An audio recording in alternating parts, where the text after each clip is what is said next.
Est-ce que vous pouvez nous parler de cette convention que vous allez signer avec la Fédération française de boxe et en quoi qu'est-ce que cela va apporter à la boxe marocaine? Merci d'abord au matin de me recevoir. Bonjour aux auditeurs.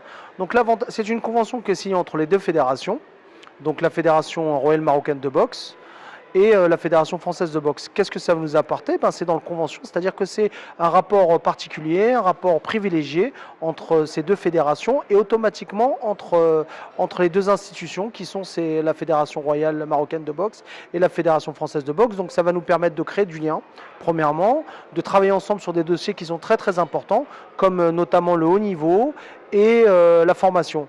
Donc en premier lieu, ça va nous permettre de plus facilement envoyer nos boxeurs marocains se préparer, participer à des compétitions en France et en Europe.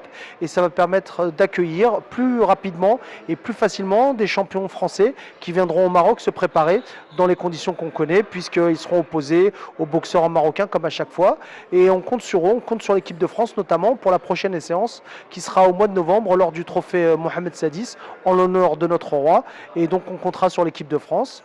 Au niveau de formation, c'est aussi un plus puisque les formateurs, on aura l'accueil de formateurs français et les personnes qui auront des diplômes au Maroc seront reconnues auprès de la Fédération française de boxe. Donc c'est un plus.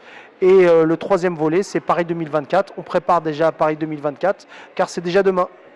Alors en parlant de Paris et de Jeux Olympiques, je pense que l'année prochaine va être cruciale pour qualifier les boxeurs marocains, pour qualifier des boxeurs marocains pour les JO de Tokyo. Et plus à long terme pour les JO de 2004 à Paris.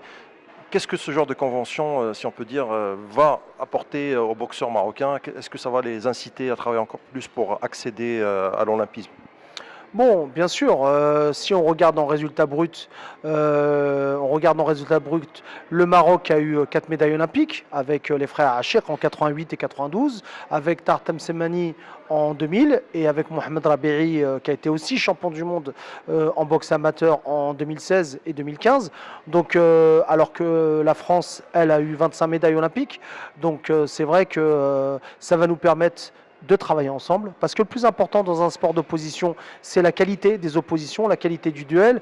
Donc quand on va rencontrer une école comme l'école française, qui est une école en Europe très réputée, on a un entraîneur cubain, et on va essayer aussi d'aller en Asie mineure et en Asie. Donc quand on va pouvoir boxer contre des boxeurs d'Asie, des boxeurs d'Europe et des boxeurs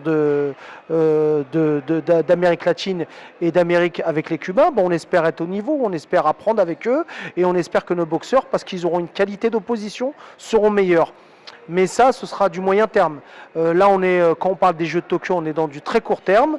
On a eu des bonnes sensations, des bonnes références, notamment au dernier tournoi qui a été fait en Azerbaïdjan où Mohamed Hamoud a eu une médaille d'or. Il n'y avait que des pays d'Asie mineure comme le Kazakhstan, l'Ouzbékistan et la Russie qui sont des grands pays de la boxe. On a fait des bons résultats, mais faut encore travailler et il faut surtout nous mettre tous autour de la table pour voir comment on va faire pour faire des médailles à Tokyo si on s'y met dès maintenant. Le compte à rebours a commencé et ça va très vite. Alors en parlant de compte à rebours, quelles sont les difficultés que vous rencontrez, vous, en tant que directeur technique, par rapport, en fait, pour qualifier les boxeurs à disputer les tournois internationaux, par exemple? Pour les tournois internationaux, c'est vrai que pour qualifier nos boxeurs, il faut beaucoup de sorties. Il faut savoir que l'année des Jeux, c'est 250 jours par an, normalement.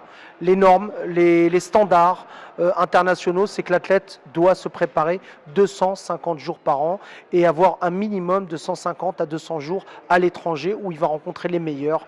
La boxe, c'est 194 pays qui font de la boxe dans le monde. Donc ça veut dire qu'il faut rencontrer les meilleurs dans tous les pays. Donc il faut sortir. Et là, ça demande une logistique très très importante.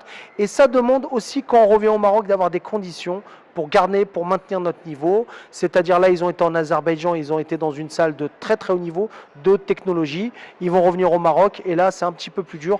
Et donc, c'est vrai qu'on a un effort à faire au niveau de l'encadrement matériel de nos athlètes. Et ça manque. Et c'est pour ça que ce serait bien qu'on passe à la vitesse supérieure à ce niveau-là. Mais malheureusement, j'ai dit, le compte à rebours est parti et ça va poser problème. En parlant de formation, est-ce que cette convention que vous allez signer avec la Fédération française, est-ce qu'elle va donner accès à des stages de formation pour les boxeurs marocains en France, par exemple? Bien sûr, nos entraîneurs nationaux, les personnes qui sont en responsabilité vont partir en France pour se former, notamment au Krebs de Nancy, notamment à l'INSEP. Donc déjà, ils vont pouvoir bénéficier de... J'ai demandé à la Fédération française de boxe de nous organiser une formation sur mesure. Donc ça, c'est sûr. Et nous, on va accueillir aussi des formateurs français. Je peux parler de Mustapha Taouri, qui est comme moi, né en France, qui a grandi en France, mais qui est d'origine marocaine, et qui va venir en Dalija pour présenter ce qu'on sait faire au Maroc. Donc c'est un plus pour nos entraîneurs, puisqu'ils vont avoir des références françaises, francophones, de méthodologie de l'entraînement fait par un formateur qui est comme moi, un MRE, et qui a envie aussi d'apporter au Maroc. Donc ça, ce sera bien, et c'est grâce à cet accord, cette convention.